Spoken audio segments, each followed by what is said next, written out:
That's great. Can I have a copy, please, rather than looking at it on the screen, please? Thank you.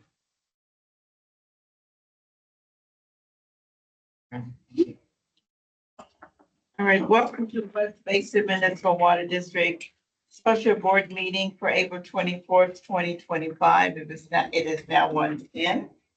I am calling the meeting to order. Mr. General Manager, will you please determine that we have a quorum? Happy to do so. Director Tommy Pavai. Here. Director Desi Alvarez. Here. Director Scott Houston. Here. Director Don Deere. Here. President Gloria Gray. I'm here. Thank you very much. We do have a quorum, and again, welcome everyone. And when I look out and see all the happy faces, all the young people in the room, so welcome again for being here, and your parents. Madam President, Yes. quite a few of the winners are young ladies. I want them to notice that this board has a woman in charge. She's the boss. Well, thank you, Director Deere. It's nice to have that acknowledgement, right, of women leadership, right? So remember that, young ladies, okay? We will now have the Pledge of Allegiance. Is there any volunteer from the audience that would like to lead the board in the Pledge of Allegiance? Any young person? Leadership, right?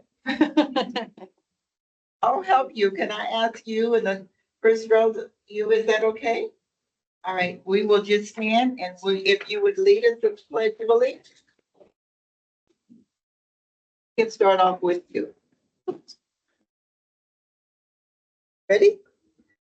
I pledge allegiance to the flag of the United States of America and to the republic which it stands, one nation, under God, indivisible, with liberty and justice for all. Thank you very much, young lady. What's your name?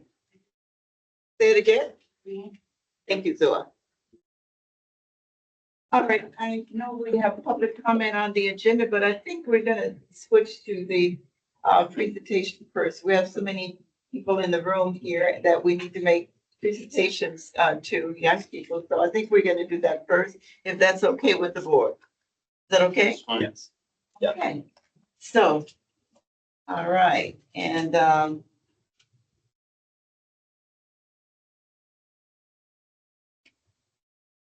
Desiree, can you give me those starting points? Are they here? Yes.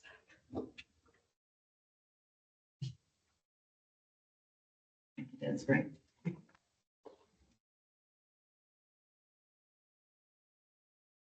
All right, we'll have the general manager or Michael introduce the first one, please.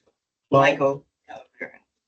Yes, Madam President, let me first begin by saying that every year, January 1st, as we enter into a new year, this meeting is always something that I look forward to.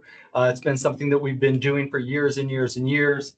And so here it is today. I was able to look out and see everybody having lunch outside. And now we have everybody here at our board of directors meeting. And so I will hand it off to Michael Calabria, our public information specialist, to kick off this event. There's Michael. Welcome, everyone. Happy Earth Month.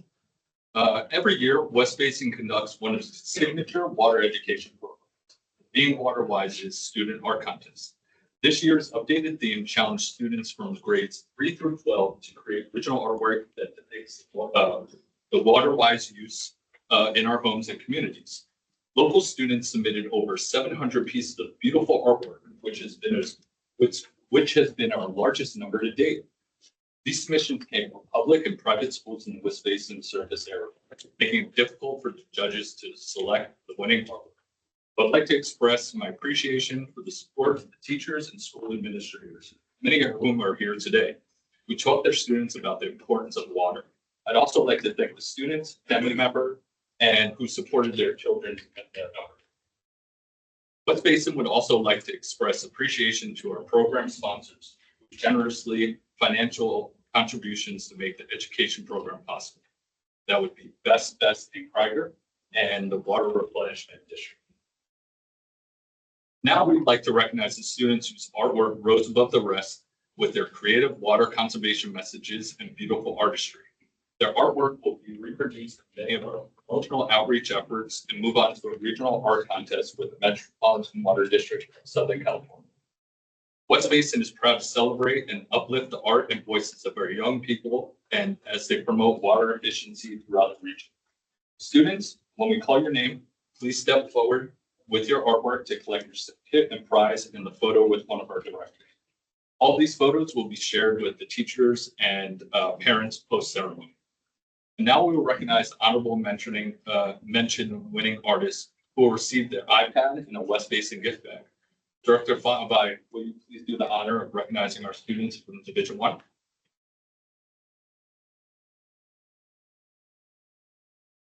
Thank you.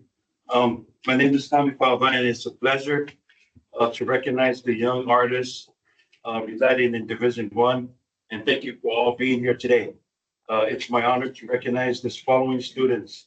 From the elementary school, honorable mention award goes to Abigail Lowe.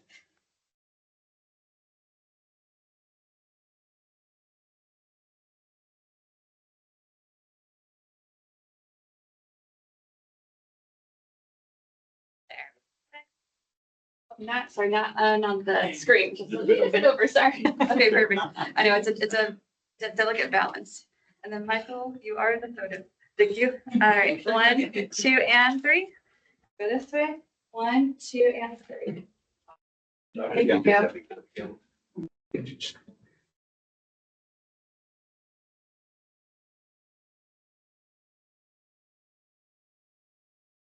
And I'd like to present for the high school honorable mention award goes to Sawane Lee.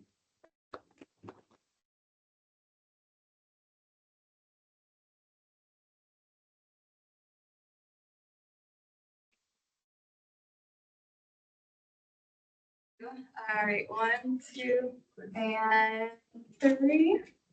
3, and then one last one. 1, 2, and 3. Awesome. Thank you. One more with both of them. So, Grade 13. The girl, yeah, the other girl started great. This was a little bit higher. Good one all together. All right. Okay, here. Okay, then. 1, 2. 1, 2, and 3. 1, 2, and 3. Got it.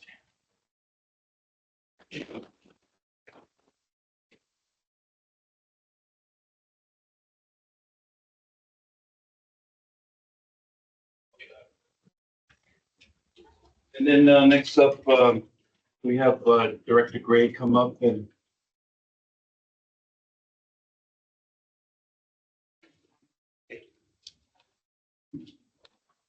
Thank you, Director Spide.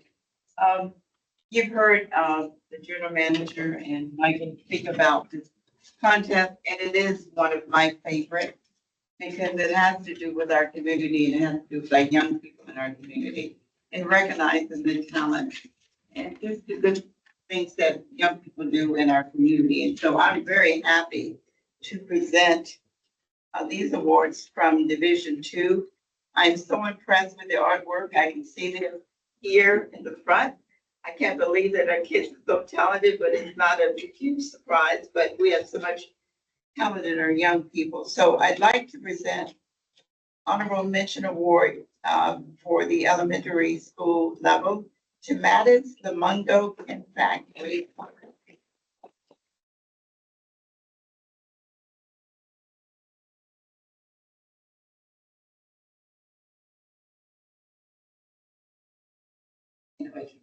All right, Mattis is from Beulah Pink STEM Academy. He's in grade 5 from the city of Inglewood. So congratulations. So we want to take a picture. Okay, let's do this, Mattis. Let's go up here, Mattis. Okay. Up a little bit more. Yeah. There you go. Turn around. Okay. And I'll count to 3. 1, 2, and 3. Doing this one. 1, 2, and 3. Congratulations. Congratulations. This is your school. Wow.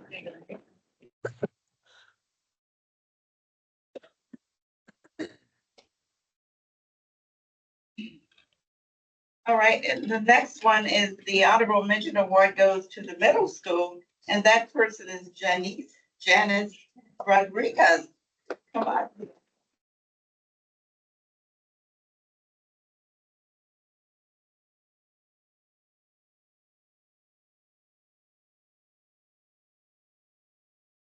Okay. Okay, Janice is in the eighth grade, and she's from Crozier Middle School in the city of Inglewood. Congratulations.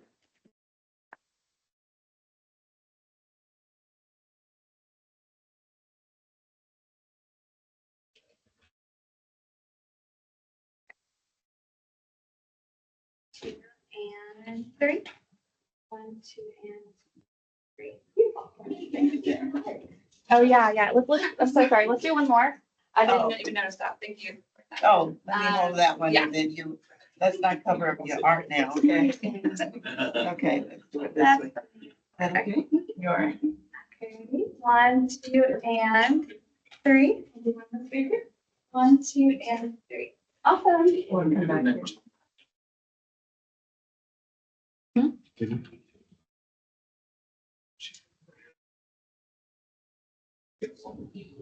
And last but not least, honorable mention award to the high school student is Jamie Ayala Osorio. Was that pretty good?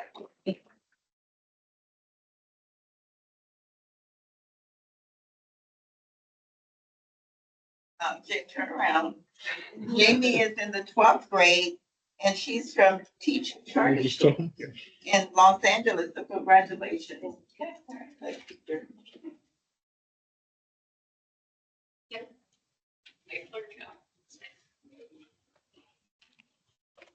And I'll hold your certificate. And let's come up a little bit. All right, on the count of 3. 1, 2, and 3. 1, 2, and 3. Don't have it. Open together. Those are innocent, not bad. Want to come on this side? Oh, you want to come on this side, young lady? It's like a. Everything. Ready? 1, 2, and 3. 1, 2, and 3. Awesome. Congratulations, student. Our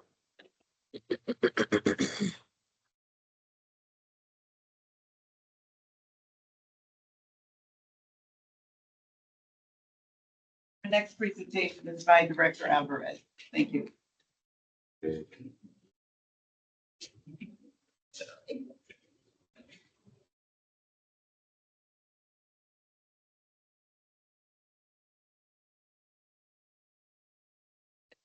Good afternoon, everybody. I'm Denny Alvarez. I represent Division 3, mostly the South Bay Beach cities. And it's a pleasure to be here today, recognizing some wonderful artwork. I'm always amazed at the artwork.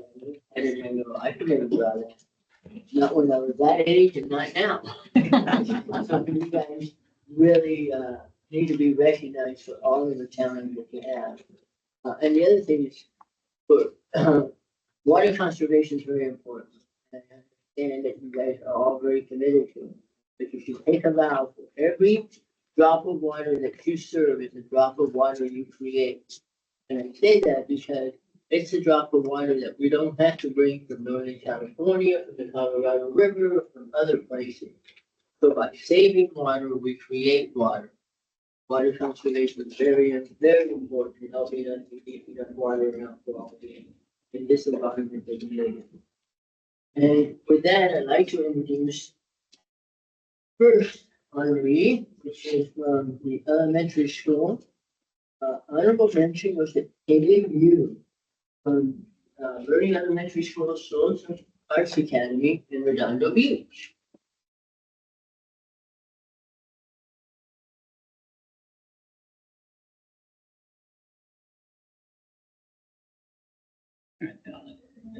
One, 2, and 1, 2, and 3. On the left side, 1, 2, and 3. Awesome.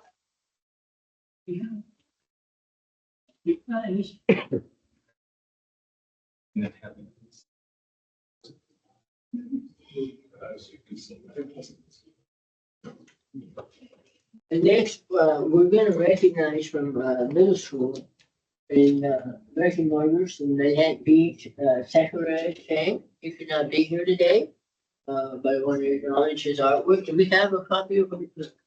It's on the chair. And it's also on the screen. Oh, okay. Oh, there it is. So, good luck to Sakurai. All right, with that, I will introduce our, next, speaker, and this is Director Scott Houston from Division 4.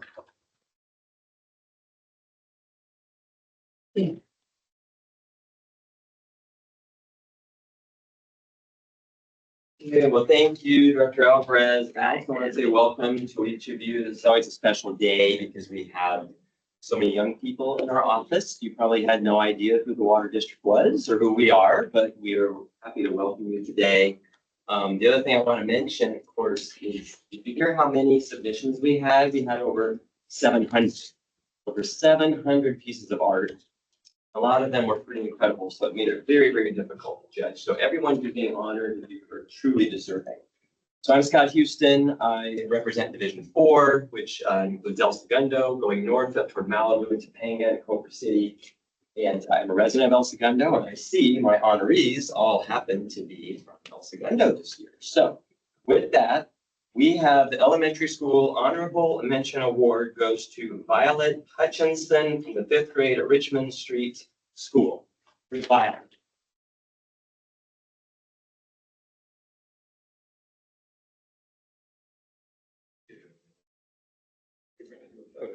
Let's turn toward the camera. Let's see, want to hold that? I'm trying to figure this out. Does that work? Yes, very nice. Let's try like this. There we go. All right, ready? 1, 2, and 3. This way as well. 1, 2, and 3. All right, thank you. Second, Michael. All right, congratulations to Violet. So from the middle school, which is El Segundo Middle School, we have in the 7th grade, Katerina Glesovic.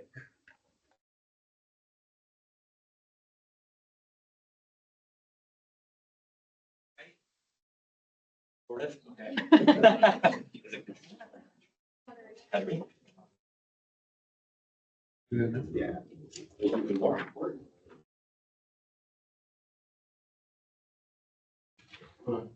You hold that.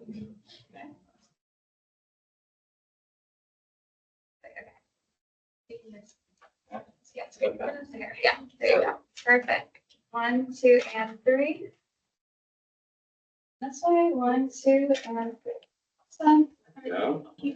Stay up here first. Okay. We have 3 folks from Division 4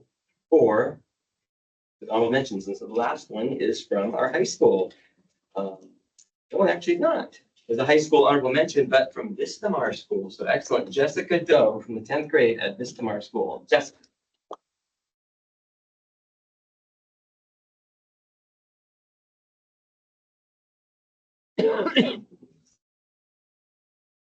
Representing Vistamar. Great. I'm gonna try and hold this. No, I'll just hold it. Here we go. Ready? All right. Let's try not to get this. Okay, ready? 1, 2, and 3. Okay, 1, 2, and 3. Okay, now. Good job. So. Yeah, you hold that. Yeah, do you want to put these in? Yeah, you don't, Yeah. you definitely don't have to hold them You don't have at the same, yeah, I can put them in the bag. Figure this out on the fly. You're welcome. Okay, And then, yeah, we can go right here. That works. let's do it. Yeah. Over this way. Please. And then make sure your art is straight enough and prominent. Yeah. You can bring yours up a little bit. Hiding there. There you go. Higher. Mhm. There you go. Awesome. Okay, ready? 1, 2, and 3. Mhm. And, yeah, we're gonna stick this way. 1, 2, and 3. Okay, thank you. Congratulations.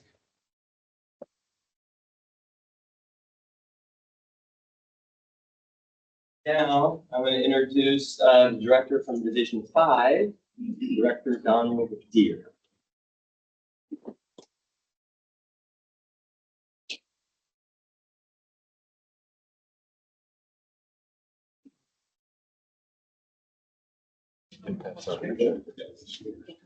My name is Donald Deere, and I represent the West Basin Division 5, which includes most of Garvey, most of Hawthorne, all Lawndale, and some unincorporated areas nearby.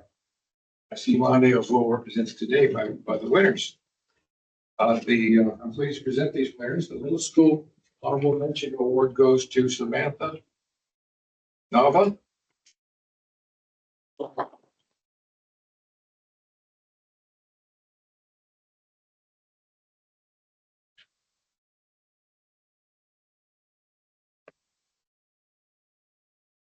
Yeah, it's good. Perfect. Make sure all of your artists. Okay. There you go. Very nice. Okay. Ready? 1, 2, and 3. Go this way. 1, 2, and 3. Here.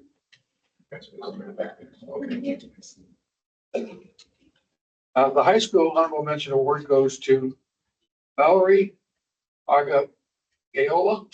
Right, August.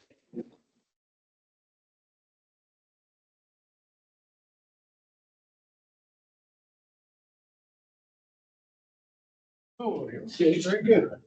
So is Bill. She's an 11th grader with Lizzie Grimes in Lawndale. Good. All right. Count 3. 1, 2, and 3. Go this way. 1, 2, and 3.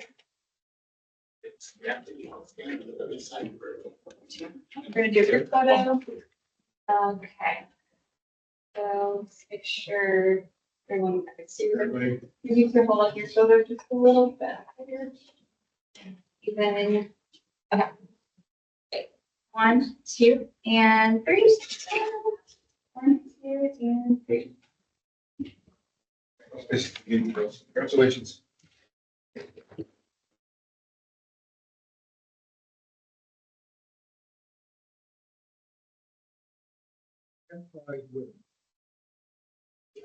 You're right here. Thank you, directors, and all the honorable mentions. I'm pleased to recognize the 3 grand prize winners who will be awarded a $25 gift card in addition to their iPad and gift bag. As I call your name, please grab your artwork and step forward to collect your prize. It's my pleasure to present elementary school grand prize winner in Division 5, Shayla Galvin.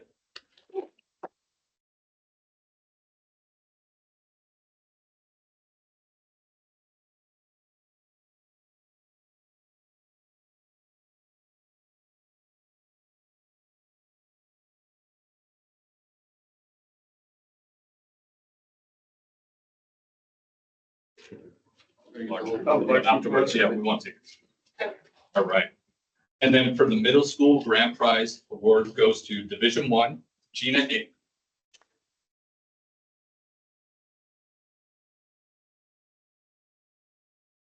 Last but not least, the high school grand prize winner of Division 3 is Ellie Kano, grade 10, Redondo Beach Union High School.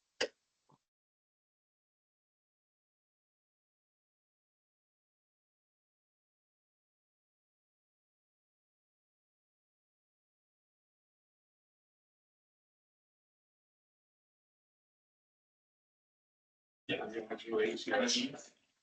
And then we'll take a photo in this section. I'll go with Okay.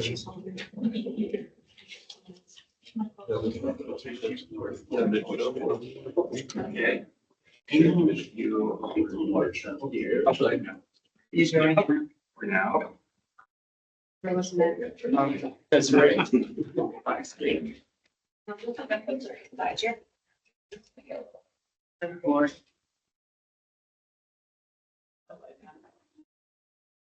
Okay, I'm gonna do some overarranging.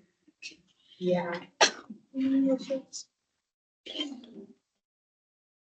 Yeah, actually, if you could scoot down. Yeah, and then That's a- have the aspect of center in there. So yeah, so it's 2 and 2. Okay. So on the count of 2 and 3. And 1, 2, and 3. Stay right there. Stay right there. Okay. And then can I invite the rest of the group? We're gonna take one large group photo. Please Yeah. Bring your artwork and then we're gonna kind of shift up So back a little bit.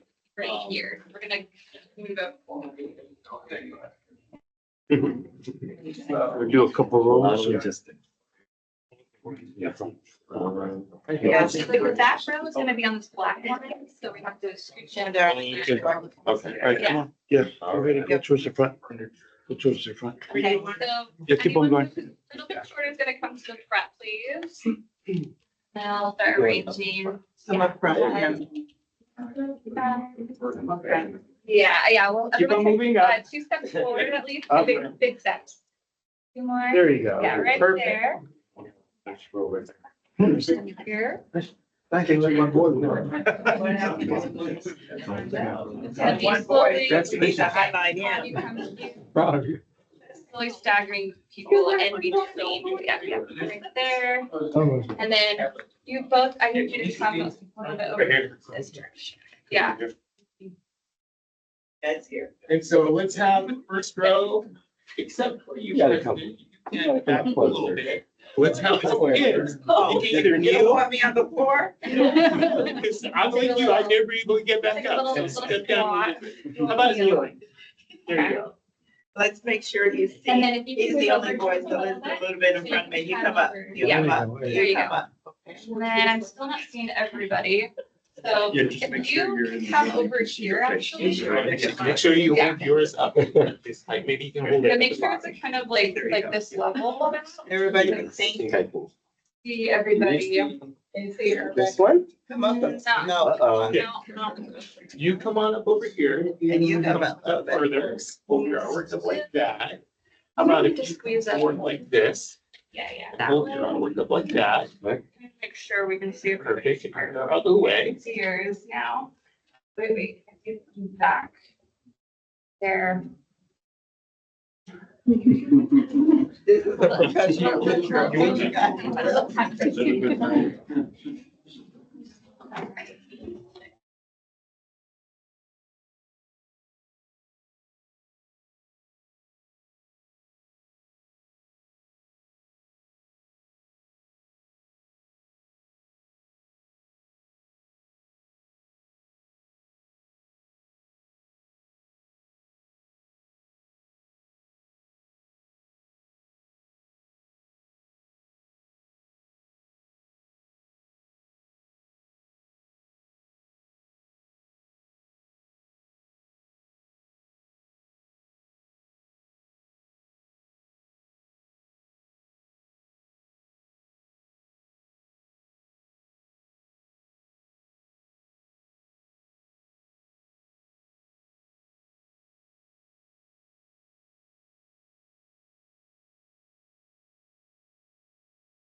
Thank you everyone for participating. Take your artwork home. It's been a pleasure having you, everyone here, and you can make your way out. Oh, I'm so sorry. You don't have to stay for the whole meeting. Yeah, Yeah, if you want. Yeah, if you want to. I apologize. Oh, I didn't even know. I didn't actually want to ask you. Sure. We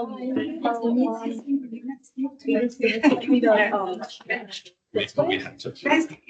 Okay. But I that's have the completely fine. privilege. I was just letting you know in case like. No, no. no.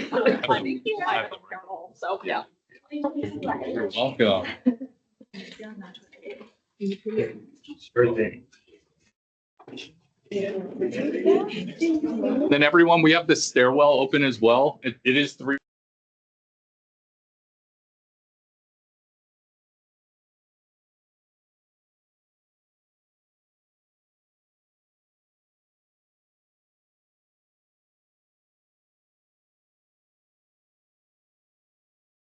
Thank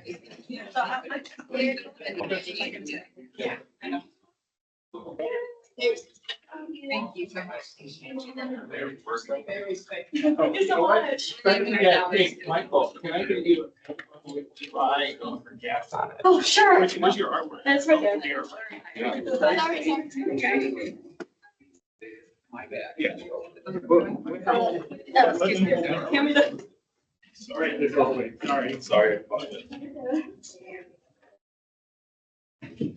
Great to be.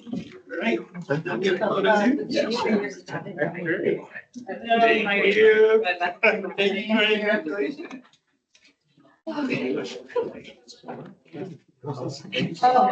It's on. Public comment. Picture.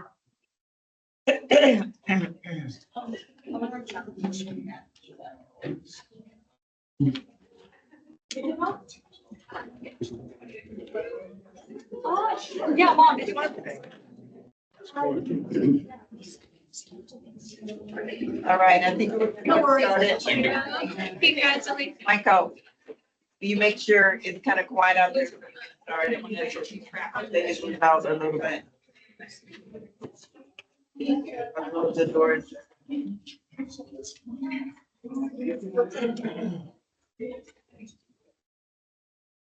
Okay. We're going to continue the meeting. We will now go to item 4, public comment. Mr. General Manager, anyone from the public? Yes, Madam Chair, we have received a few requests for public comment, though I do know that some people have come into the room after we collected public speaker cards. So we're going to go ahead and call the 4 that we have.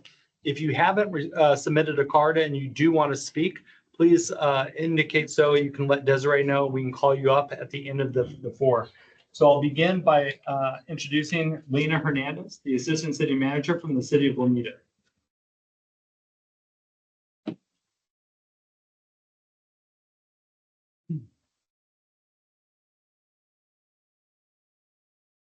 Hi, good afternoon, Madam President, members of the board. So yes, my name is Lena Hernandez. I serve as the Assistant City Manager for the City of Lomita. I am proudly a product of the South Bay. I was born and raised in Carson and currently live in Hawthorne. First, I want to congratulate you on this amazing art contest. We tried to do that for our 60th anniversary and it was pulling teeth to get some submissions. So the fact that you had so many is very impressive. But the main reason that I am here today is on behalf of the city to express our sincere appreciation to the entire West Basin team for their outstanding partnership and dedication during the recent valve replacement project that took place in the city of Lomita. So this project was very complex, multi-agency initiative that has been over 2 years in the making. It involved extensive coordination, planning, and collaboration between West Basin, the City of Lomita, MWD, LADWP, and even Cal Water at one point. So the successful completion of this effort represents a significant milestone in our ongoing work to improve and modernize our critical infrastructure in our region, which ensures our water distribution systems remain reliable, effective, and resilient. So thanks to the professionalism, expertise, and the hard work of the West Basin team, we were able to move forward with minimal disruption to our residents and businesses. I would like to extend a personal thank you to Uzi and Frank and their team for their patience and support during our personnel transitions that occurred in our Public Works department during this time. So we, again, are very grateful for West Basin's commitment to working closely with our staff throughout the process, as well as shared dedication to maintain a high standard of service for the communities that we serve. On behalf of the city of Lomita, thank you again for your continued partnership and support. Thank you. Thank you, Ms. Hernandez, for coming here to express that. Thank you very much. Next person, please. Yes, Madam President. The next public speaker we have is Kyle Patterson. Sorry. Good morning, directors. Glad to be here today. Really appreciate the opportunity. And also that was really a good showing right there with the young folks and the artwork. Reminds me, takes me back in the days. But I'm here today. My name is Kyle Patterson, and I'm one of the representatives for the Western States Regional Council of Carpenters. And today we're here to speak because this is the month of tax fraud. Every year annually, the UBC and the Western States Carpenters all participate in annual tax fraud construction industry awareness month for the month of April. And what tax fraud means to us, why it's so important to let the folks know, the community know. We normally do this, add public comments at city council meetings. This year, we're speaking with our board members, water board members, school districts, college boards, because tax fraud impacts those industries too. Normally, we don't usually see how it impacts us. So what does tax fraud, how does that impact us? You think about somebody getting paid cash paying. Those are dollars and revenue lost to local city governments and water boards. For bond measures that you all have, those are tax dollars right there. So it's very important to make sure that we hold cheating contractors accountable, make sure that there's a level playing field. Misclassification, that's another form of tax fraud.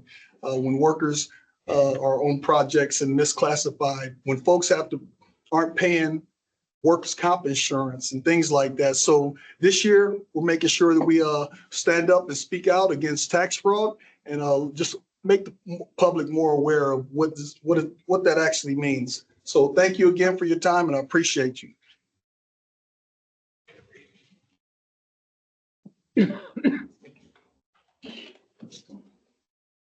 Madam Next President. speaker. Yes, the next speaker we have is Salvador George. Good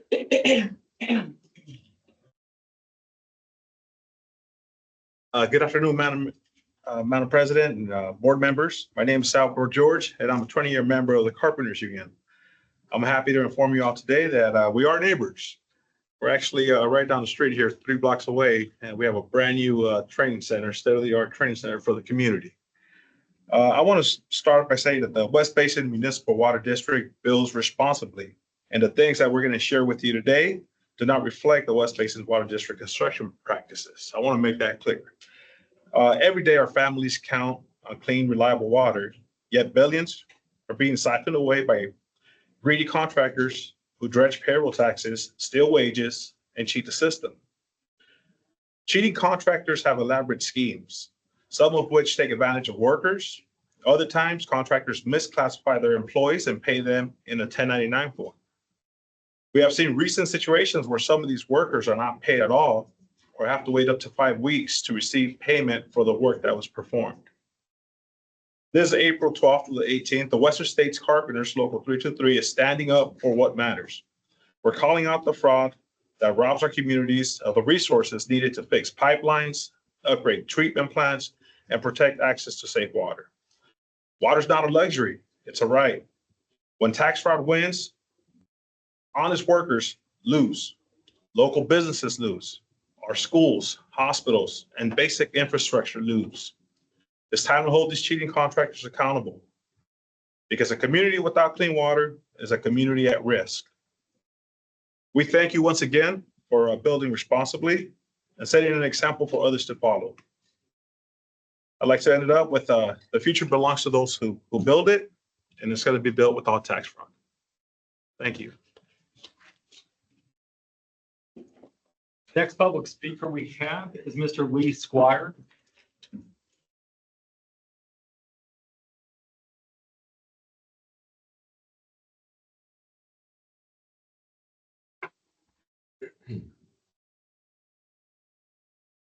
Lee Squire, City of Downey, Central Basin Municipal Water District, retired Board of Financial Services Manager for Accounting and Auditing.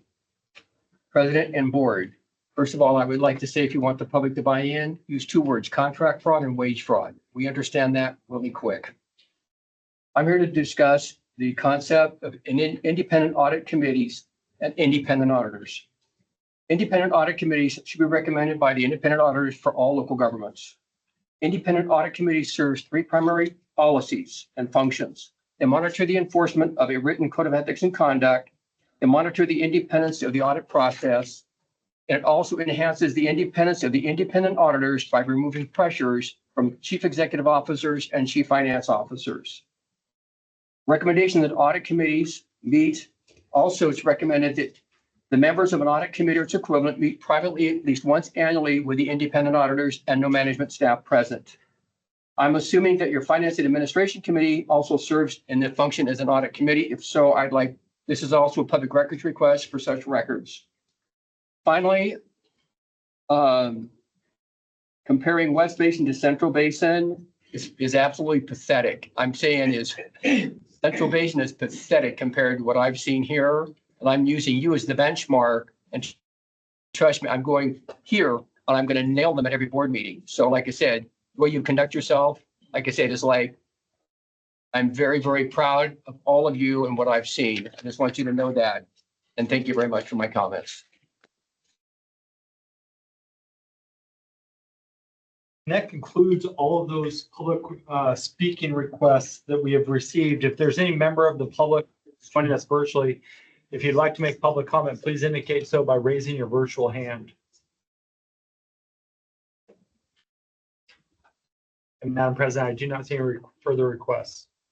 Thank you very much. Thank you, all of the public that spoke this morning. Mr. Squire, thank you for your comments. I'd like you to talk to our general manager off record, if you could just talk to him about independent audits, what we do here, as well as, I think you mentioned public record requests. So, Ms. General Manager, would you please speak with Mr. Squire to let him know what we do here? But thank you very much. Mr. Patterson? Thank you, Board President. Thank you. Mr. Patterson and all of you the young man who spoke, I do know of you. You came to the city of Inglewood and spoke at my commissioners meeting. Thank you for coming here to this board and making us aware of Tax Fraud Awareness Month, I believe you said. And so we're thankful for the information. I do remember that you brought to the meeting that I had was apprenticeship programs. And I know we have a union person on our board, and we're very happy to have him. And so maybe at some point you could come and share some information about that, because we're always willing to hear about, people being in the pipeline to fill jobs. And so that's for me, and I'm sure everybody on this board, want to make sure that the community is aware of job opportunities and how to do that. So maybe if you could talk to our general manager about maybe coming back to talk about those programs, because I was very impressed with them. And I see the young lady, and you may have been at the meeting too, and just hearing the stories and how it changed folks' lives. And so that was just very impressive to me. So I'd like you to come back and share that with the board, because we are all committed to job development here on this board. So Thank you. thank you Thank you. very much.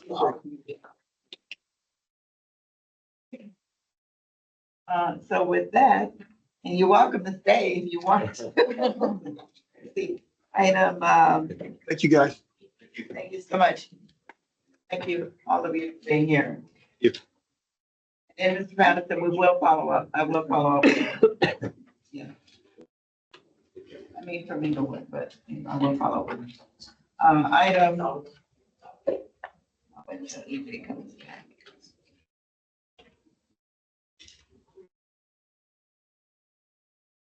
Okay, item 6 Mr. General Manager, any items too late to be agenda?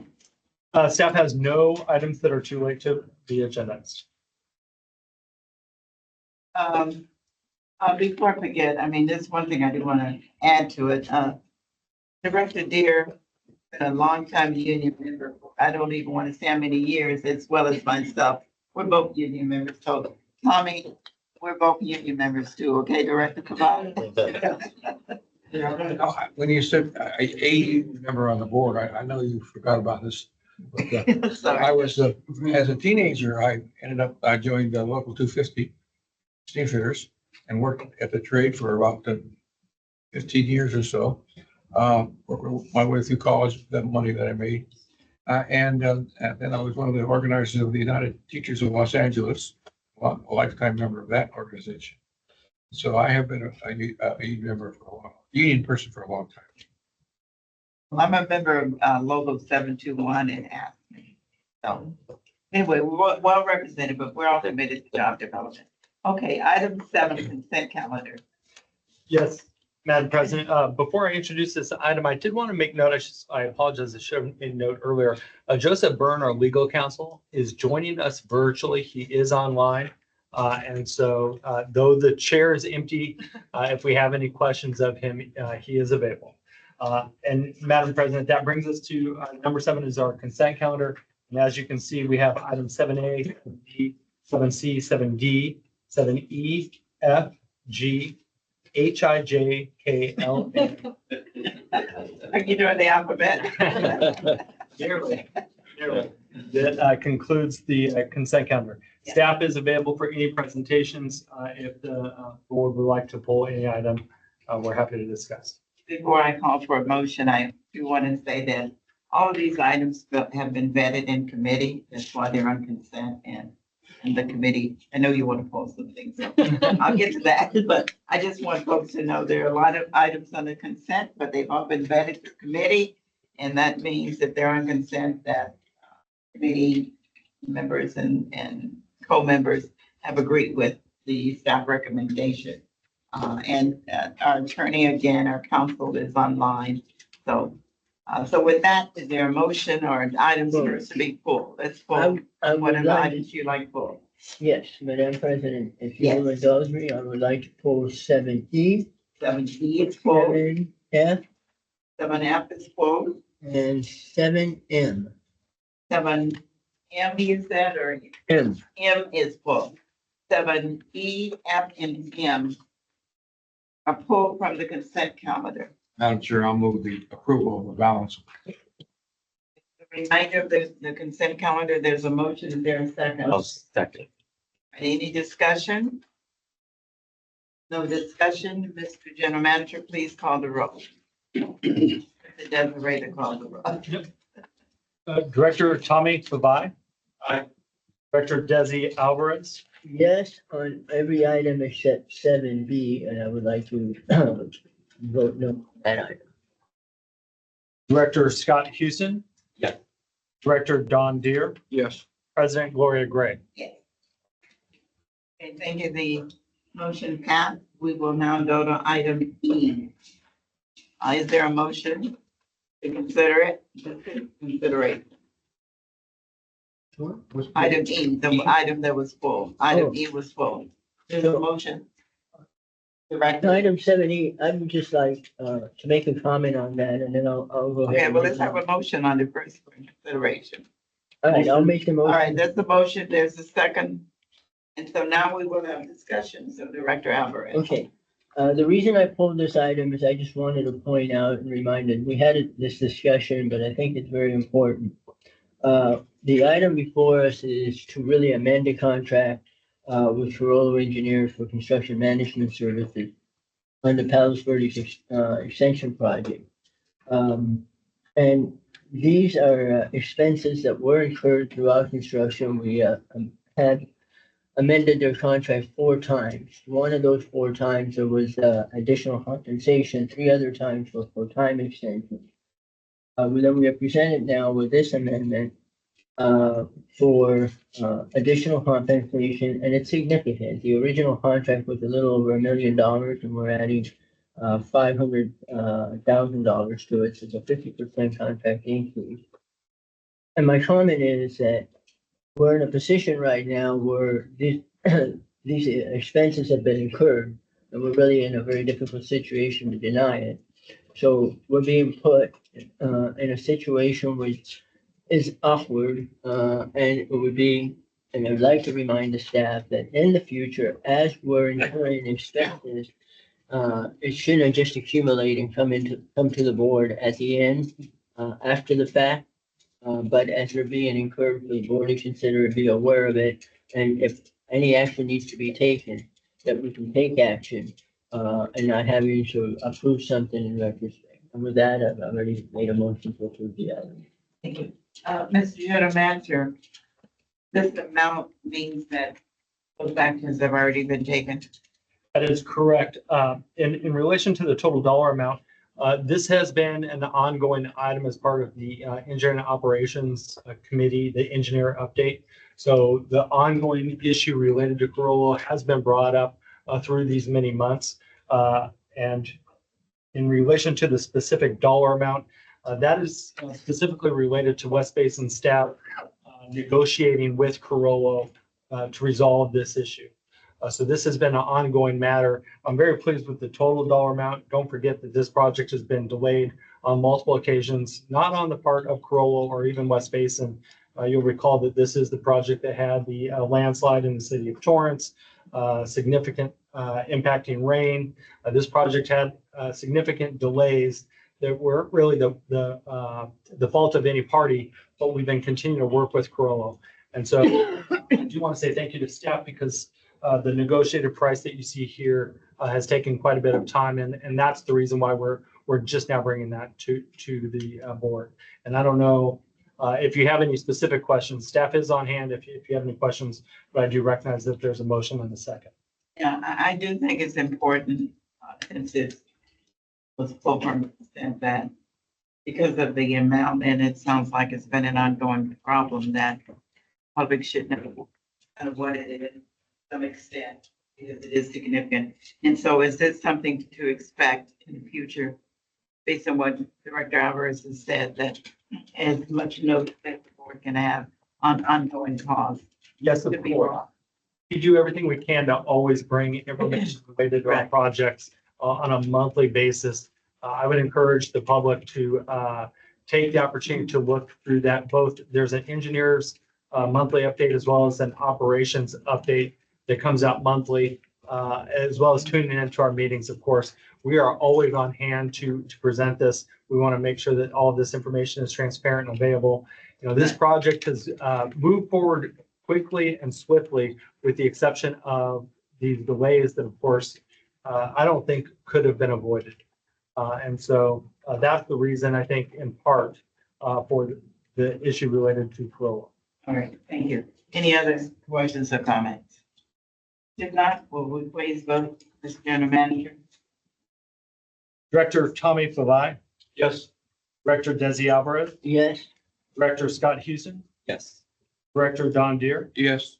President Gloria Gray. Yes. Item F, is there a motion to consider item F? And, would you please read the motion on the item, rather, EJ, please read out. Yes, the recommended motion is to, that the board find consistent with its legislative judgment as follows. These job order agreements for rapid maintenance and repair of pumps and motors for all West Basin facilities were competitively procured.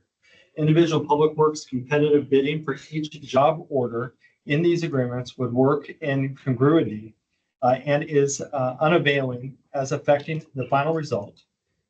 Individual public works competitive bidding for each job order in these agreements would not produce any advantage, and it is practically impossible to obtain what is required and to observe such form for each job order in these agreements, and to authorize the general manager to enter into agreements with Vaughn's Industrial Repair and Power Brothers Machine Incorporated for the procurement of on-call pump and motor repair services for an initial one-year term at a starting amount of $250,000 each, with an option to increase funds for a total not to exceed program 1 million. Thank you. Is there a motion to consider? Motion to approve. Motion and a second. So now discussion, Director Alvarez. Yes, my comment on this is we are basically waiving competitive bidding, by awarding this on-call contract. And I understand the reasons for it and I agree with that. But notwithstanding that, we still always, seek and strive to get the lowest possible cost. So when we are awarding, starting with each of the contractors, having authorized to spend $150,000, as individual work orders come up, before, unless it's a true emergency, you need somebody there like in the next half hour type of thing. It would, I think it would be best, and I would like to have staff recognize that they can ask for a price from each of these contractors. And then whichever contractor gives them the lowest price, go with that contractor. There may not be much of a difference in price, but it keeps everybody's pencil sharp, knowing that they do still have to compete. As opposed to just being called and being told, go ahead and repair pump X. That's my comment. And with that, we can go ahead and vote on it. Thank you for the comments. Any further comments or questions? All right, let's vote, please. General Manager. Director Tommy Pavai, Yes. Director Desi Alvarez, Yes, Director Scott Houston, Yes. Director Don Deere, Yes. President Gloria Gray. Yeah. Item M, please read that item, Mr. General Manager. Yes, Madam President, this item M is to participate in Los Angeles Region Imagery Acquisition Consortium 8. This item begins on packet page 300. And this item was heard in West Basin's Water Policy and Water Policy and Legislative Committee just this past Monday. Staff is on hand to answer any questions that you might have. Is there a motion to consider item M? Motion to approve. There's a I'll second. second. Okay, thank you. Questions, Director Alvarez? I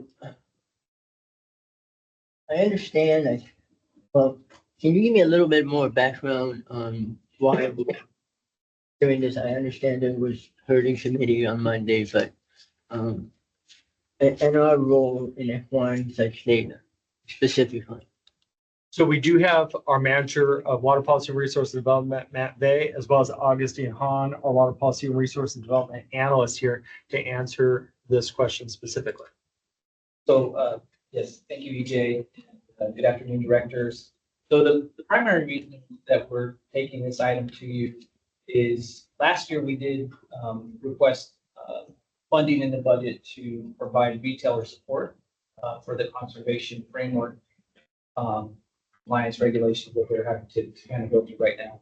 And so for the past 6 to 9 months, we've been looking for kind of the best ways that we can actually provide services to our retailers. We've met with each and every one of our municipal retailers, kind of tried to understand what things that they could benefit from West Basin, kind of taking on some of those responsibilities. And so this was one of the, I think, one of the more cost-effective solutions that we found. And so this is what initially Augustine entered into a conversation with LA County to provide this really nice service. The Larry Act, it's often utilized by cities throughout Southern California. And so what we're kind of proposing is to take that on this time. So I think that all of our municipal retailers would be able to benefit from this, first of all, but then also some of the areas served by our IOUs, even LA County Waterworks also benefit from having this level of imagery available to us. And so that's the primary reason is the retailer support that we want to provide to them over the coming years. Secondary to that is we were able to say, okay, we actually have some additional benefits coming from this. One being with our water conservation programs, we can kind of track, for instance, we can see how the landscape evolves over the last few years. We can target some of our disadvantaged communities more so to really see what that kind of the grass landscape looks like when it comes to non-functional turf. We can look at tree canopy, things like that. This will provide that. And then in addition, our operations team also has some potential benefits from this as well that, you know, if you want to touch on that one a little bit more. On the Yeah, on the benefits to operations. operations. Yeah. Yeah, I think just the resolution of the imagery that's going to be provided by Lariat is very high. And so there's a lot of opportunities to utilize this improved imagery with anything related to asset management or future projects. And you know, it is a 3-year, be able to access this for 3 years. I think the next set of imaging takes place next year, correct? But they would actually give us the rest of this year essentially for free. And so we kind of get that cost effectiveness for the rest of this year, and then it would be a 3-year thing. And really those new conservation framework regulations are really going to start to accelerate here in the next 3 years. So we really see this as being a big benefit to our retailers. And so that's a little bit of the background on why we're, yeah. Thank you. So just a couple of follow-up questions. I understand it'll be free for the rest of this year, but what is going to be the cost that we're agreeing to pay for this service? The cost is $67,000, and that's for the full 3-year term. But $67,000. And agencies that do not participate, that don't pay that fee, do they have access to this data? They would not. So unless you buy into the system, you do not have access to it. You can't. Unless, you know, I think there's a scenario where somebody could purchase it and then set up some sort of, you know, online toolkit where they would allow maybe others to utilize that. I don't know if that's something that other agencies do. That's something that we would actually consider doing is taking that information, being able to use it ourselves, but then also allowing our retailers to use it. So that's kind of what we have envisioned for it. But I don't know if others, you know, have that same sort of model. But it is $67,000, and that is going to then be put in the budget we're going to consider. So we're basically agreeing to Actually, include this in this upcoming budget. So actually, we budgeted $50,000 in one of our accounts last year, and then $30,000 in another. What we're proposing is to kind of utilize both of those together to pay for this now, and then that we wouldn't have any future budget requests related to this. But did we actually budget under the data acquisition system? I don't remember. Well, what we've budgeted, one account was for retailer support. That was $30,000 retailer support, and then we budgeted $50,000 for CII, like CII water efficiency program. So a lot of this is related to, you know, the CII non-functional turf component. So we see the nexus there to allow us to kind of combine those two and provide. It would have been helpful in the fiscal impact section to describe that in a little bit more detail. Because when I read it, I'm going, right, so we're going to buy into this 67,000, so we're basically prejudicing ourselves to approving a budget that's already has to include that money. And your explanation now goes to the fact that we're basically using money in different accounts that are, you can maybe draw an excess to it, but they hadn't been used, and that money's being redirected and it will not be coming out of the future budget. But the fiscal impact section could have addressed that and would have answered my questions before having to pull it and having the discussion. Thank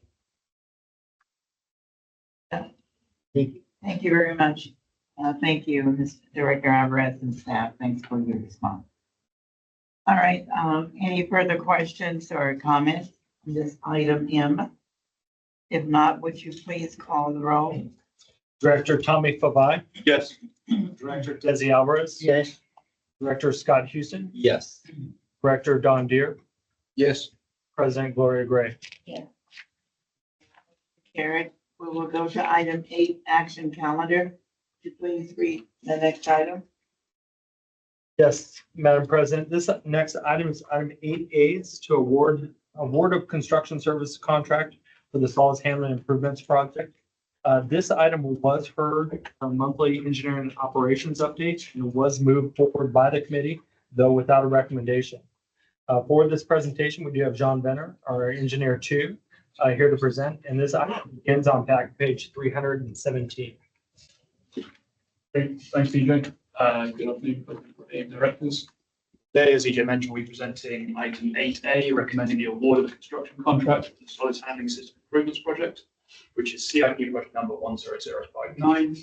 Well, the item begins on packet page 317, we'll begin beginning today with the presentation on packet page 322. So as a reminder here, this project aims to rehabilitate the 30-year-old solids handling filter presses over the next couple of years. These presses are used to process between 80 and 100 tons of solid sludge every day, and it is a critical part of our recycled water production process.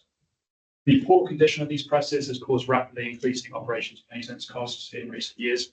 Last fiscal year, this system cost the district approximately $7.5 million. Staff have undertaken several studies over the years, and they have shown that refurbishment of the presses is the most cost-effective option, with estimated savings of up to $3.6 million per year. We are now at the end of the design phase, which began in August 2023. Next slide, please. So this slide shows a chart that we've shown in nearly all the presentations on this project before. It depicts the net present value of doing nothing against the proposed refurbishment, so continuing as is versus this proposed refurbishment over a period of 15 years. The table to the right there shows the anticipated savings of undertaking the refurbishment. As you can see, there's that initial capital expenditure. You can see in the chart there at the bottom, and it's offset by O&M savings over the next few years. Our calculations show the refurbishment will save approximately $3.6 million in O&M savings each year. That's approximately $300,000 per month. And it's anticipated that the break-even point will occur sometime in 2029, with these savings leading to a net positive after that point. So by 2035, staff projects this project will save the district over $20 million. This slide depicts the overall project schedule, and changes from the last time staff presented this in November are in red text. The main thing to note here is that the construction cost and therefore the total project cost have increased by $200,000 since November, as the lowest construction bid that I'll be presenting in a moment came in $200,000 above the engineer's estimate. In addition, that contract award for this construction contract was pushed by a month at the request of the bidders to allow them additional time for their bids together. So in the bottom right there, you'll see that this project is now forecast to be completed in December 2026. Next slide, please. This slide shows here what the rehabilitation would entail. In the interest of time, I won't go through each element here, but effectively this shows all of the ancillary equipment we'll be refurbishing or replacing. There are a couple of new additions here as well to the system. So the first, we'll be adding some pH probes in the sludge conditioning tanks, or 4 sludge conditioning tanks. Currently, the operators manually go out to the tanks and use a dipstick to take pH probe samples, which is particularly time consuming. With the addition of pH probes, they'll now be able to see the pH level of the tanks from their screens in the control room. The second is the addition of a truck scale beneath the presses. So currently we rely on our haulage contractor to let us know how much tonnage of solids they've actually hauled away. Seeing as they're also the ones invoicing us, it benefits us to have an independent or a way for us to actually calculate the exact tonnage that's being hauled away each time. So we're putting a truck scale. Next slide. This slide shows some work that we do into the actual presses themselves. There's a lot here, but effectively we'll be replacing all of the hydraulics, instrumentation and safety components and refurbishing the 280 steel plates that actually do the pressing. All in all, the aim is to significantly increase the efficiency and reliability of this system. And as I mentioned, the estimation is to save the district $3.6 million per year. Next slide, please. This slide goes through the critical part of the construction schedule. Staff anticipates issuing the notice to proceed in June, with the installation of pre-procured steel sludge conditioning tanks taking place first. We'll then install the temporary dewatering system at the end of this calendar year, so that will enable us to take the presses offline for 11 months so that we can work on them. In the summer of next year, the aim is to install pumps for the process and then commission the rehabilitated system at the end of 2026. So once it's up and running, we'll decommission our temporary centrifuge system and take that off-site. So on to the actual action item. Staff advertised for construction bids in January and received 2 bids last month. The lowest responsive bidder was Kiewit Construction West, with a bid of $10,905,000. which, as I mentioned, was $200,000 above the engineer's estimate of $10,640,000. Since we received the bids, that R2 build bid, the higher bid there, has been deemed non-responsive as they failed to comply with our smaller local business adverse offer clause. However, as they weren't the lowest bidder, this doesn't affect staff's recommendation. Kiewit intend to use Mass Electric as their electrical subcontractor. Both teams are union signatories, with Kiewit being signatory to unions in several trades, including laborers, carpenters, masons, and electricians, while Mass Electric are a member of IBEW Local 11. This slide depicts the anticipated expenditure on this project each fiscal year. As always, changes from last presentation are in red. I mentioned before the construction total has changed due to the difference between the bids and the engineer's estimate. And then the red in the pre-procurement row there is due to start developing a more realistic distribution of those pre-procurement costs over the next couple of years as the shop drawings and other submittals have been developed and approved. This fiscal year, we anticipate spending approximately $560,000, with the bulk of the project expenditure falling into next fiscal year's budget.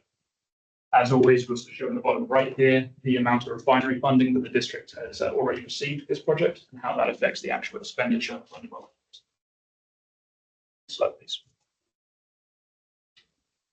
So this slide shows how the district intends to fund the expenditure on this project. The total cost of the project, including the refurbishments that are currently undertaking, as well as all of those early condition assessments, sewer studies, options analyses, and so on that we conducted between 2016 and 2023. All of that is anticipated to cost $16.5 million in total once the project is finished. To date, we've confirmed $2.6 million in fixed payments for our Chevron boiler feed and Torrance Nitrified agreements. And the current plan is to fund the remaining $13.8 million primarily through the district reserves or through PAYGO. If that source is not enough, then staff will supplement the funding with commercial PAYGO. Due to the relatively short-term investment of this project, we can excellent candidate for commercial paper. However, the anticipated expenditure of $10.2 million next fiscal year will be funded primarily through reserves or PAYGO. It should be noted here as well that in the cost of service study, the solids handling project is considered an upstream cost. It's very similar to any work done at Hyperion Pump Station, as it affects all recycled water customers. Next slide, please. And so that brings me to the recommendation before you today. That the board authorize the general manager to enter into an agreement with Kiewit Infrastructure West for the construction services in the amount of $10,905,000 with a 10% contingency for a total not to exceed amount of $11,995,500. And with that, I conclude the presentation and have to answer any questions. Any questions, please? Thank you for your presentation. Director Alvarez. I do have a question. We just awarded the operation and maintenance contract. The operation and maintenance contract includes that the contractor is going to take over the hauling responsibilities for the solid waste that's generated. Yes. The contracting. Yes. So they will contract and they're gonna monitor that, or they're gonna do it themselves, or? No, Just remind me, I'm just trying to remember, we had a discussion, that was one of the advantages that, the O&M contractor was gonna take on, and we didn't have to procure those services in the future, and that they were going to control that cost. So can you remind me the level of control? certainly, currently we hold contracts with private companies for the hauling of the solids that are generated from the system. Under the operations and maintenance contract and the price that we established for that first annual year that the board approved last month, that includes the cost for hauling that will be incurred through Jacobs contracting with probably similar vendors, if not the same vendors. And so using the projections for the amount of solids that are anticipated next year associated with the temporary equipment that we'll be installing, Jacobs came up with a price, and that was built into the contract. It's not necessarily a guaranteed price. This is one area that is still somewhat up in the air, so it will be a pass-through cost as part of that, as part of the reimbursable items that we have built into the contract.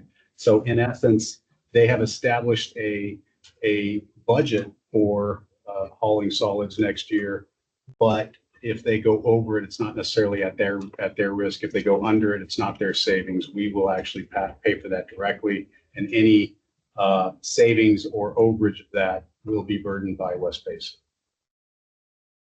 Okay, so there's not, in this particular case, there's no incentive per se. They're just gonna be doing the work. Any savings accrues to West Basin 100%. Any overage, we're gonna pay for 100%. That's correct. And if you recall, Director, in future years, we'll bring back to the board each year reauthorization of that budget.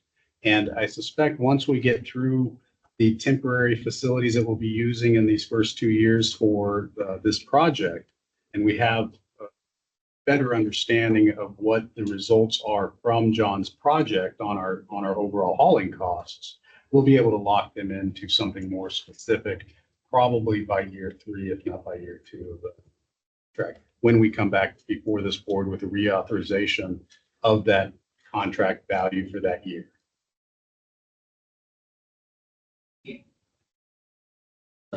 Thank you for that clarification. Are there other questions? Director. Okay. On this particular item, this is one we've had a lot of discussion on. I'm still of the opinion that probably we can get by without the entire reconstruction of the filter press. And we managed to operate that way for quite a while now. And we did, and I don't know if it's finished, I assume it is, just replace the actual filters recently. And that probably is something that should be done in lieu of doing something like this. So I will not be supporting this particular item, but that's my comment. Thank you. All right, other comments, questions? Well, first, I'd like to move the item. Thank you for moving. Is there a second? Second. All right, then further I discussion. do have a question, please. Thank you, Madam President. Just a quick question. We only had 2 bidders, unfortunately. Is there a reason why only 2 decided to bid on this project? Yeah, we only have 2 bidders. It's very specialized work, with minimal actual labor or people needed on site. And a lot of the equipment we pre-procured in order to condense the time and the cost of the project. And so there's less opportunity for significant markup on components. We did have, I think it was between 7 and 9 companies at the pre-bid meeting. Some of the companies, I reached out to the companies that didn't bid, and most of them said specialized project, or that they have work on already and they decided not to bid. Very good. Thank you. That was gonna be my question. Thank you for asking that. I'm always interested in subcontractors, the smaller ones, right? They can't qualify for big contracts. So is there a component of subcontractors for this particular company that, like a local subcontractor, to be a part of it? So Kiewit are primarily using Mass Electric. Do what now? Mass Electric is their subcontractor. They are not a small company, they're relatively large, and so are Kiewit. So unfortunately, there isn't a small local element to this bid. Yeah. Is there is that discussion at any place in the conversation about, small local companies being part of a big contract? Yeah, we do require, as part of our bidding process, we require the prime contractor to advertise for small and local businesses, small and local subs. That was actually why R2 Build were deemed unresponsive, because they didn't meet that requirement. So Kiewit did advertise. I can get the exact details of when and where they advertised, but they did meet the requirements and advertise for small and local companies. Unfortunately, they didn't select me. Yeah, and I'm always interested in where they advertise and what the companies are, because I know you said it's very specialized, but I'm always interested in supporting smaller businesses. So if that's information that's appropriate to get from this contractor, or any big contractor, that we contract with and do our project, if the board can have that kind of information. You know, glad to hear that they're using, some of our, union members. I think you mentioned Local 11 and some of the others and so forth. So, and that did tell me that it is kind of specialized projects with some electricians and things like that. But I just thought about it was just hauling solid waste, right? But I know it's a process to it. I'm always interested in making sure our communities, our local areas and people who live there and have business there have an opportunity to be part of a bigger contract when those projects are built in our community. So keep that in mind, whatever information we can get back to see what they're doing. I'm always interested because when people say they do outreach, that could be outreach any place. So to me, I'd like to know where they're doing it and who and how they're doing it. The other question is, I saw the engineer's report was 200,000 less. Is that kind of normal, that range between what the final low bid was? Normally, we'd hope that the engineer's estimate would be the lowest bid. But $200,000 is relatively close.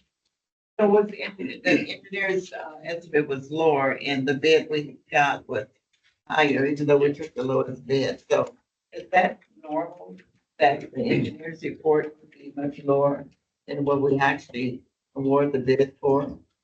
Maybe Normally, that's a hard question. I could jump in on Yeah. that, President Gray. I would say that for a project this size, $200,000 is considered a pretty good bid relative to the engineer's estimate. In recent years, it's been very difficult for the engineers to really predict what the market is going to deliver as far as the costing. And so in this particular case, I was pleasantly surprised that we were as close as we were, even though, we were below the actual bids that come in. It's always nice to estimate higher and see a lower bid, but in this case, I would consider $200,000 to be almost right on the money. For this size contract, yeah. What I gathered from your presentation is that making this investment makes sense in the long run when you showed all those numbers. And so that's why I certainly will be considering support, but that's what I gathered from it. I do respect what Director Alvarez said, but looking at the long-term picture, it just made sense to make the investment. You did mention that part of the cost would come from our reserve. I think you said $8 million. Is that right? Or something like that. But so what does that mean in terms of our ranking, our bond ranking and so forth? Actually, I think, John, I don't want to put words in your mouth. I think what you identified was that there are funds from our refinery agreements. Right, I heard that. So they're contributing to that.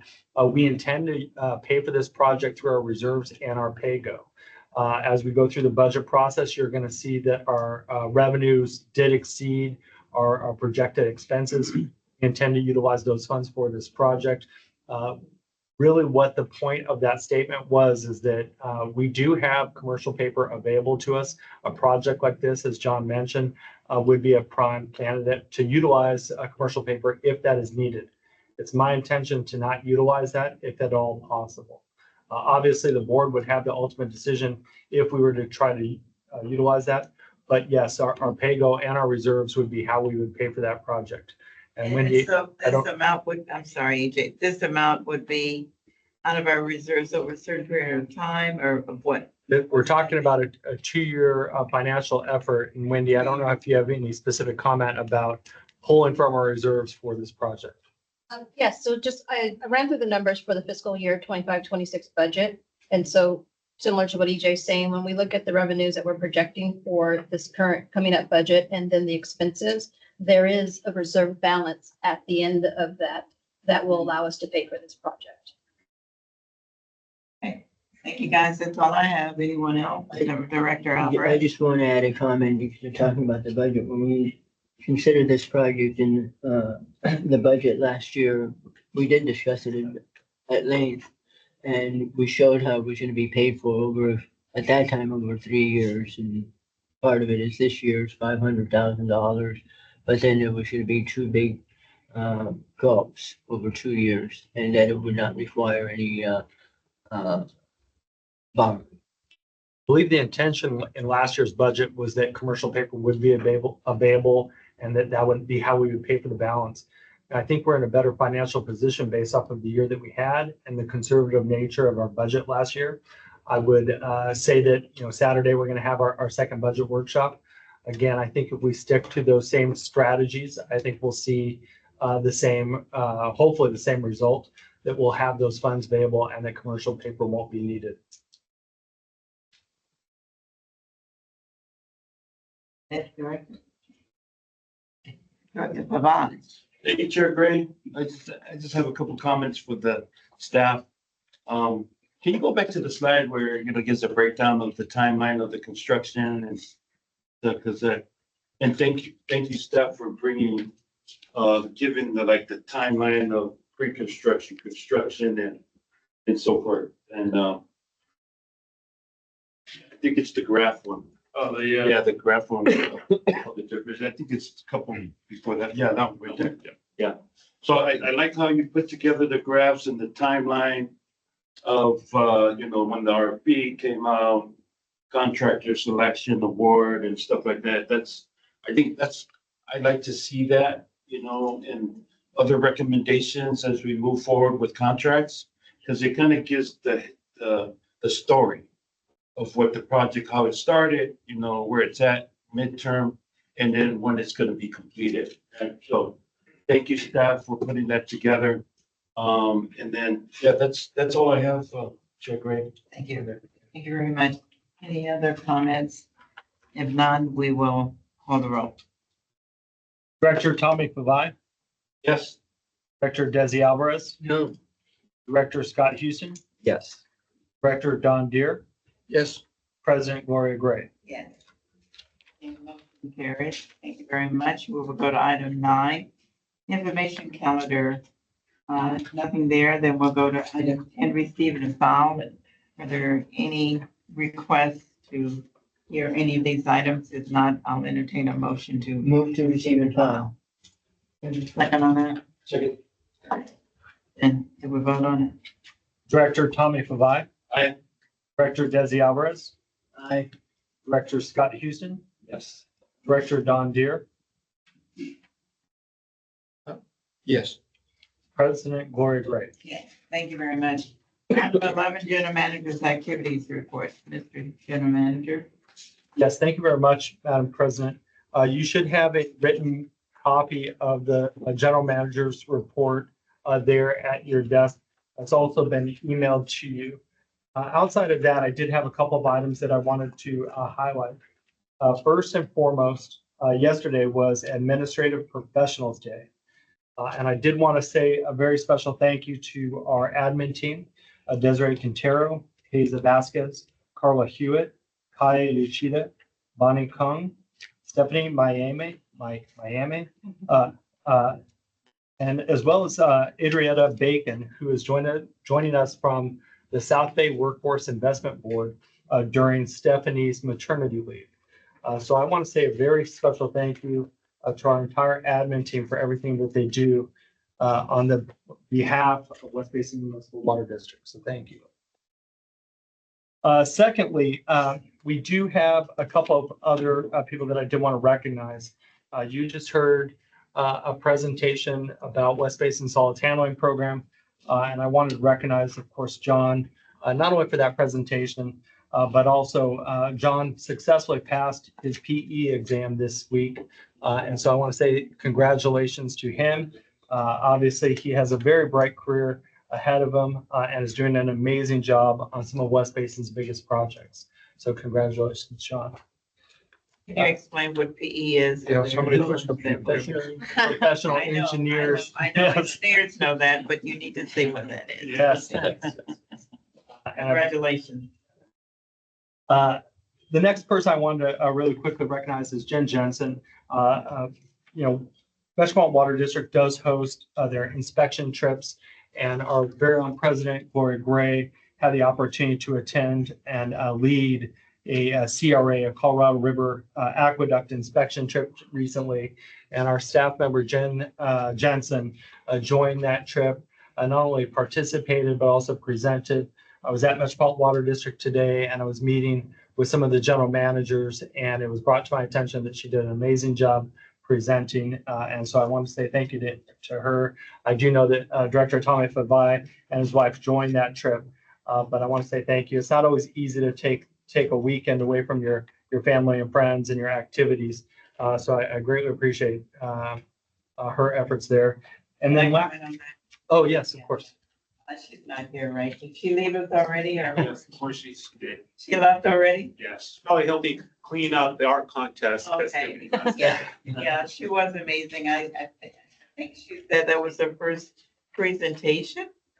That was. That was her first presentation, Director Revive, and there are about, what, 40 people in the room, and she stood up and she knocked it out of the park, so she did a great job, and so thank you, Jennifer.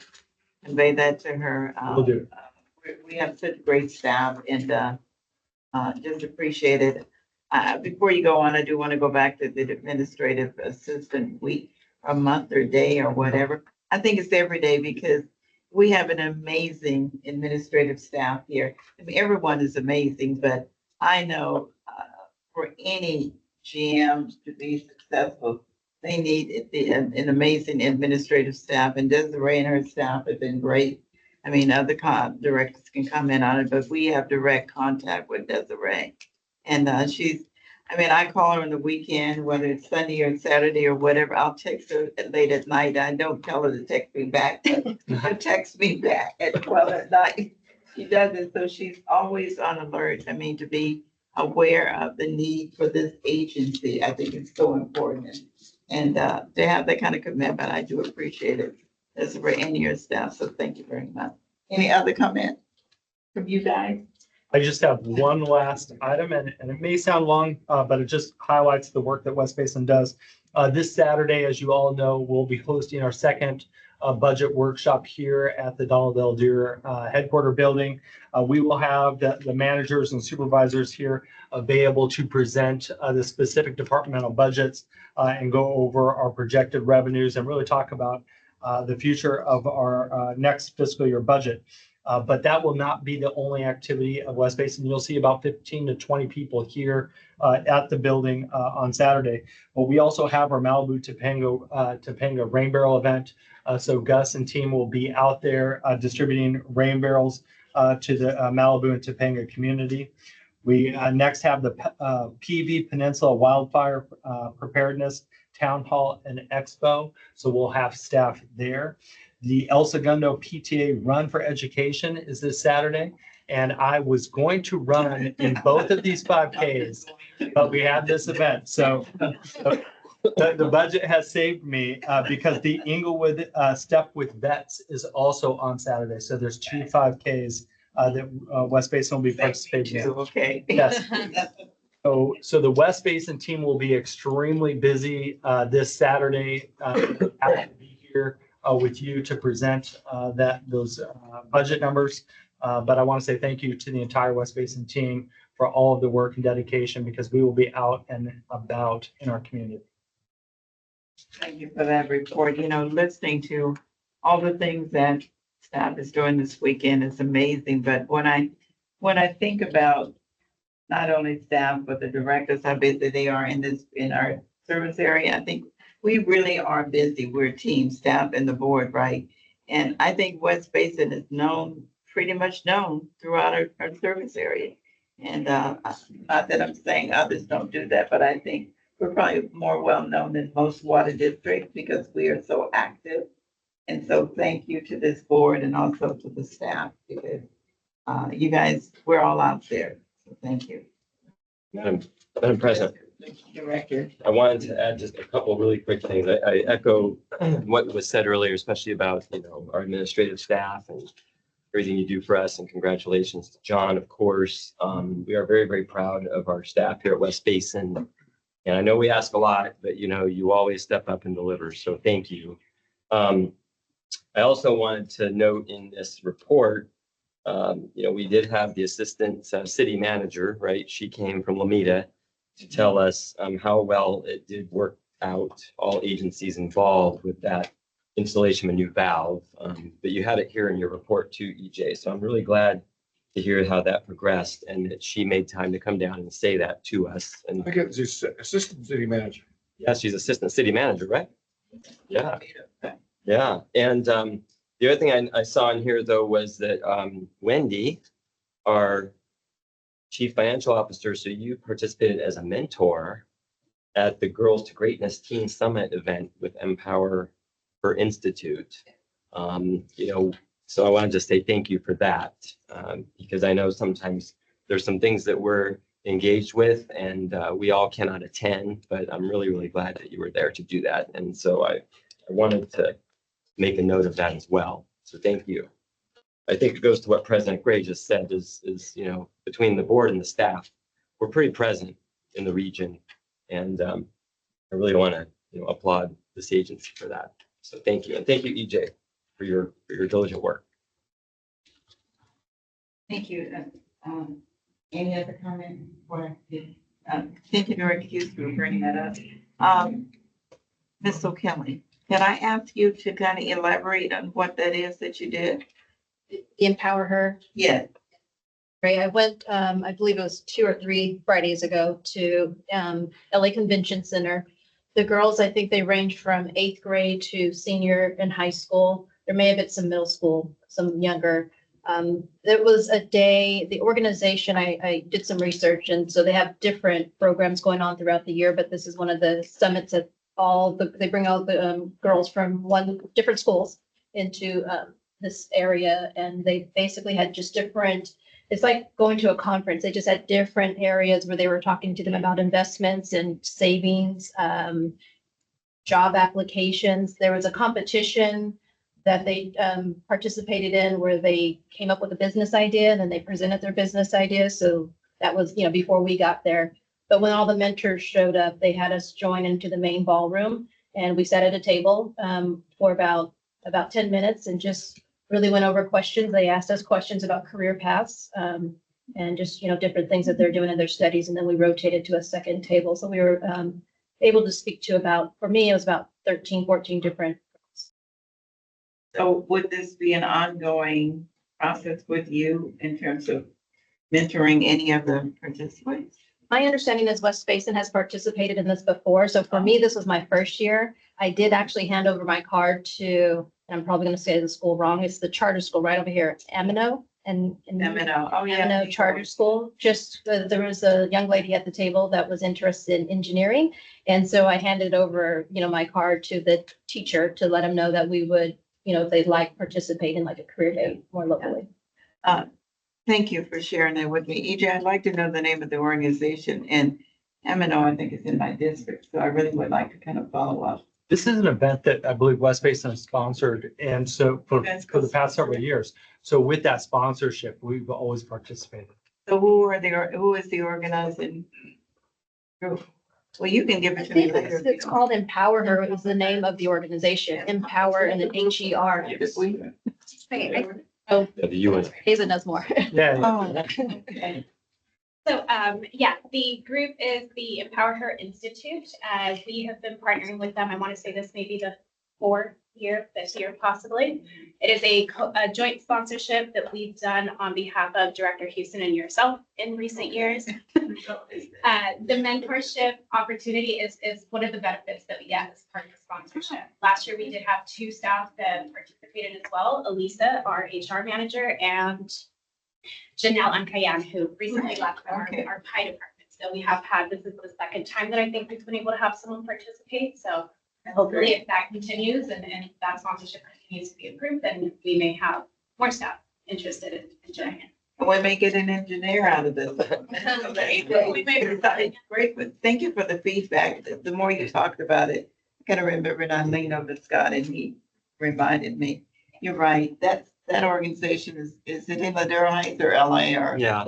Kind of in that area, so yeah. Great, thank you, ladies, thank you so much. Okay. Any other comments regarding the general manager's report? That concludes my comments. Okay, You do have in here that we did meet with the LA Orange County Building Instruction Trade Council, which we had a very good conversation about the project labor agreement. We did do that. So any questions, ask EJ. Thank you. All right, the next item is general counsel's report. Joe, are you still there? Yeah, I sure am, Madam President. I don't have anything specific to report other than I know that we're gonna, I believe, go into closed session. All right, thank you. Item 13, AB 1234, reporting compliance. Any reporting? Go ahead. I'll go. Houston. I'll go ahead, Madam President. I just want to report that on the 26th of March, I attended the Aqua Legislative Symposium up in Sacramento. On April 3rd, I was at the Playa Vista Elementary School for a water bottle filling station, photo op and a tour over there, and met with the two of the administrators of that school. It's a beautiful school, beautiful campus. And I just want to say thanks to our staff who worked with us and with LAUSD, which I know is difficult sometimes and bureaucratic, but we were able to get a water bottle filling station in over there. So we're very excited about that. And last but not least, on April 9th, I went down with Gus and we presented the check to the El Segundo Women's Club, who helped us with the first portion of my rain barrels at their luncheon. So that was April 9th in El Segundo at their clubhouse. So thank you. Director, anyone else? Director Houston mentioned installation of a water bottle filling station. And what I normally do is write mine out on paper and submit it, but I do want to mention there was one installed in Division 2 and Tammy was there and I can't remember the school. What's the name of the school, Tammy? Woodcrest, right? And so thank you, Tammy. And it was really like to be there because we got a chance to see the kids interact. They're filling up their bottles. In fact, we took pictures. I don't know if you put them on the website, but the kids actually they were using it. They really did go there and they were excited. And I think Tim had a couple of West Basin mugs, right, or whatever water bottles, and they wanted the water bottles. So I think we gave them those. So they were excited. So it is being used. So it's a great program. So thank you. All right, so with that, we will go into closed session. I'll make the announcement that we'll go into closed session for the items that are stated on the agenda, which are 2. All right, thank you very much, Joe.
Item 14, closed session. Mr. General Manager, do you have a report? Yes, Madam President. West Basin Board of Directors met in closed session with legal counsel, the general manager and assistant general manager. In consultation with legal counsel, no reportable action was taken. All right, thank you. Item 15, director's comments, future agenda item. Director Deere, Director Alvarez. I do want to make a comment. This is a very sad and joyous week at the same time. On Monday, day after Easter, we all learned that Pope Francis passed away. And infrequently, we have leaders that come about with the faith and the generosity of Pope Francis reflected. And in our society today, that's very comforting because we also have leaders that excel in their hubris and want to impose their will on people, thinking that just because they are in a leadership position, they're entitled to do that. And use those positions in ways that we have not envisioned or seen in many, I would say, centuries. But Pope Francis was a man of humility. He actually asked for forgiveness, conceded that he made mistakes, and went out and tried to make amends for those mistakes. We're all human beings, we understand that, but it's very important to remember that humility. And one of the things is normally we don't read wills, but USA Today actually published the will of Pope Francis. And I would recommend that everybody read that. It's a very touching document. But I would like to read the last sentence in his will. I think it's very telling. It says, "The suffering that marked the final part of my life, I offer to the Lord for peace in the world and brotherhood among people." Very important. And for that, I would like to request that we close the meeting in memory of Pope Francis. Thank you. Thank you, Director Alvarez. Thank you for those comments. Thank you so much. Director Houston. I have nothing to add, but I agree with what was just said, and thank you. Director Devon. I have no comments, but I do agree with Director Alvarez mentioned. When is our next meeting? Saturday here at 11 a.m. 11 a.m. What's the question? Next Budget meeting. workshop. Thank you all. My comments, and first of all, thank you, Director Alvarez, for bringing it. For making the comments about Pope Francis, and the words that you said, you just brought it to us. I'm honored to join this meeting in memory of Pope Francis. As I recall, he was referred to as the people's pope. And I think that says a lot about his leadership because I think he connected with people. When we talk about suffering and humility, I actually watched a documentary on television about his life. And it was just wonderful to see how this person who came, I think he came from El Salvador or one of the Argentina. And obviously he came to me, obviously, he came from a life that showed him about humility and suffering. And I think that's what made him a great pope. And so I am honored to join this memory and to join this meeting in memory of Pope Francis. Thank you very much. We're adjourned. Are we adjourned? Yes, we are adjourned. Thank you.